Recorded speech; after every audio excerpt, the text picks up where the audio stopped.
few weeks, there have been several stories of adults accused of abusing children that they met on messaging apps like Kik and Snapchat. Now, millions use these apps, but a lot of parents have never heard of them or understand why it's different from standard text messaging on a phone. Social media expert Shama Kabani takes a closer look at Kik with us and other apps that can give sex offenders access to kids. Thanks so much for being with us this morning. My pleasure, my pleasure. So tell us a little bit about this Kik. So Kik is nothing new, but you really have seen a rise in its usage now, and it's something parents should know about, especially with summer around the corner. So it's a text messaging service.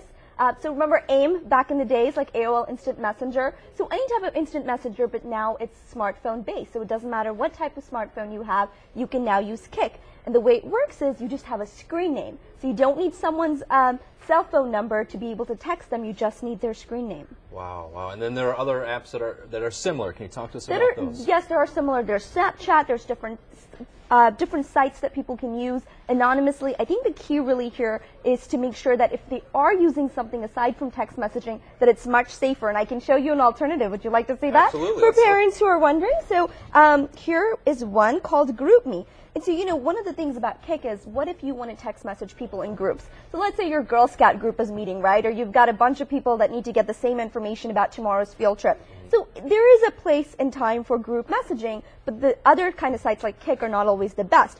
GroupMe now, here's one. It does a much better job. It's also group messaging, works on every device, but it's much safer. You have parental controls, you've got better privacy settings. So if you are really looking to do sort of the group text messaging, then this is the way to go. I also don't recommend Kik for kids at all. In fact, it's not meant for people under the age of 17. Right, and it says that, right, when you try to download it. Exactly. Except many of the users are kids and teenagers, but that's not what it's meant for. Okay, all right. And then there's another app we wanted to talk about. Is it OpenDNS? OpenDNS. So these are just different ways to keep your kids safer at home, right? OpenDNS, essentially what it does is every device that's connected through your wireless system at home. So you've got multiple iPads, you've got your smartphones, your computers. You can use OpenDNS to control them all and make sure that you're protecting everything that comes through. So everything that comes through that system is filtered, which makes it really safe. So at least you can protect your kids under your roof, right? Once they go out there, you want to make sure that they're making smart decisions, but at least when they're under your roof, this is one of the sites that can help you. Right, and these tablets are so popular now, these apps are so popular. That's right. Parental controls, so crucial, so key. Yes. Can you tell us more about those and how you can set them? You know, and all these apps, they all have settings. So let me just walk you through how to do that on the iPad. All right. You can go to your settings on the iPad,